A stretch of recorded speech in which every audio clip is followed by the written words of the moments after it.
Hello, my name is Brady Noski. And I'm Austin Morales, and you're watching The Inner Gamer On. And today we're talking about how Sony has expanded their PlayStation Studios lineup to include Housemarque Games, the creators of Returnal. What does that mean for Housemarque? What does that mean for PlayStation Studios? And how does that compare to Xbox and their suite of game studios? All that and much more right here. Let's jump on in. And as always, if you enjoyed this content, please like, subscribe, bang that bell, because it really helps us out, and we appreciate your support. Thanks.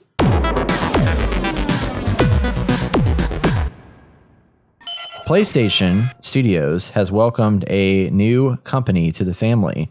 They have just acquired the studio behind Returnal, aka Housemarque, and that is now under the PS Studios banner. For those of you that don't know, this year, Housemarque released Returnal, which is a really big, awesome, so far really well-received exclusive PS5 game, third-person freaking bullet hell shooter kind of situation.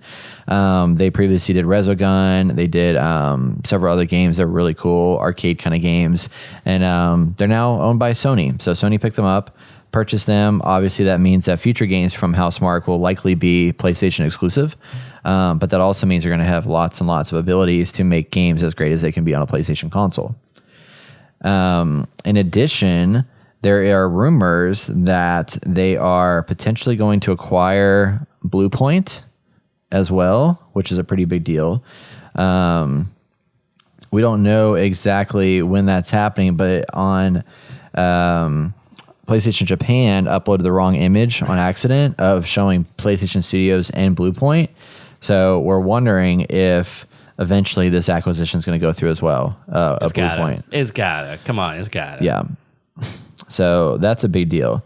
So one of the things that Housemarque said in their celebration of this announcement is that we at Housemarque are gamers, and we have grown from the need to perfect and tinker with facets of games that we found most fascinating. We are also not known for shying away from running our own course and trying out new combinations. With the backing of Sony Entertainment and its family of studios supporting us, we can truly grow into our place in the industry and show what Housemarque can create with no limitations. We can't wait to show everyone what will be in store for the coming years, and we hope to usher in more lasting memories and exhilarating titles for the next quarter century and beyond. So that is pretty cool. Nice. Very excited about that. So I was looking at, just kind of looking up some articles to see in comparison, because, Xbox has been really busy as well buying up studios, right? They've kind of been more vocal about it in the past several years leading up to all these different, situations of them like having this massive library of stuff. So in my research on this topic, I was looking at Xbox Game Studios and what they currently have. So their studios currently consist of, and this is just under the Xbox Game Studios banner. So they have companies like 343 Industries with Halo, The Coalition, who makes Gears of War, Compulsion Games that made We Happy Few, Double Fine Games, The Initiative, In Exile Entertainment, Mojang, which does Minecraft, Ninja Theory, Obsidian, Playground, Rare, Turn 10, Undead Labs, which does State of Decay, World's Edge, that does Age of Empires now, Alpha Dog Games, Arcane Studios, Bethesda Game Studios, id Software, Machine Games, Roundhouse Studios, God dang, Tango Gameworks, and ZeniMax. So obviously a lot of that stuff is like with the ZeniMax purchase. Right. And then of the games studios, like they have a good number of studios there, but it's like most of them are, already Xbox based kind of things. But then I went and looked at PlayStation Studios, and just like as far as like naming and like name recognition goes, the studios that PlayStation has is like pretty crazy. So they have here, so they have Ben Studio, which we know as the ones that did Days Gone, Guerrilla Games, Housemarque now, Insomniac Games, London Studio, Media Molecule, Naughty Dog.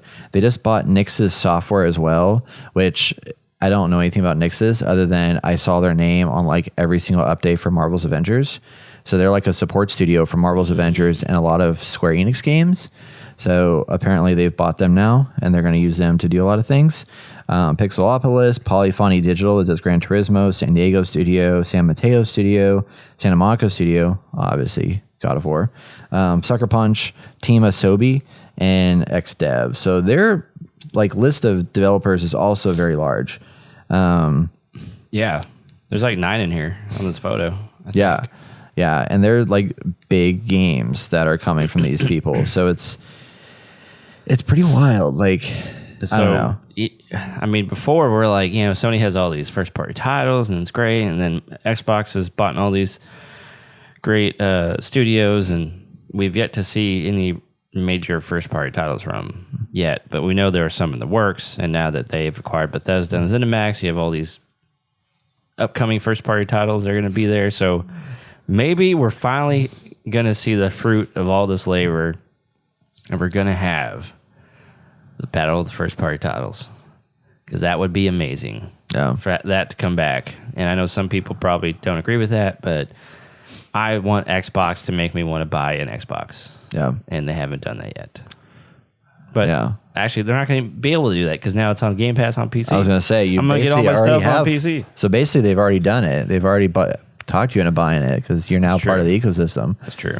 So, but there aren't any like first parties that are pulling you in there per se, as much as just like all the games that keep coming out. But even with like Sea of Thieves, like that alone is like that's a first party that they brought out that's like done really well. And if you like Halo Master Collection, there's that. I mean, you still got Gears, you got the old Forza Horizon 4.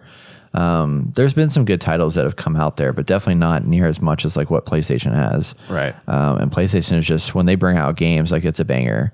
So, and I was even thinking about getting Horizon Zero Dawn on Steam. Oh, really? Yeah. Because it's on sale right now for $40. Yeah. $40. And I was like, you know what? I kind of want to catch up on that before the new one comes out. You never beat it, did you? Or did you? I did. Oh, you did? Yeah. Maybe I didn't. I don't remember actually now. I know. I never did. We'll have to go back to the podcast. But yeah, I just felt like initially that launch came out kind of rocky because there's a lot of transferring that code over to the PC was a little wonky, but I think it's fixed now. Anyway, I'd love to see what's going to come out in the near future, but it is easier than ever to play all these games. At least for me. For those who just have a console, it is battle of the consoles. Yeah. But we all know who the winner is here. That's right. I agree with that. Although I am still trying to buy an Xbox Series X if I can get my hands on one, because I just want to have it. Why not, just man? to play some of these games that I'm like really hyped about. So we'll see. One of these days, whenever I can find a way to snag it. Heck yeah.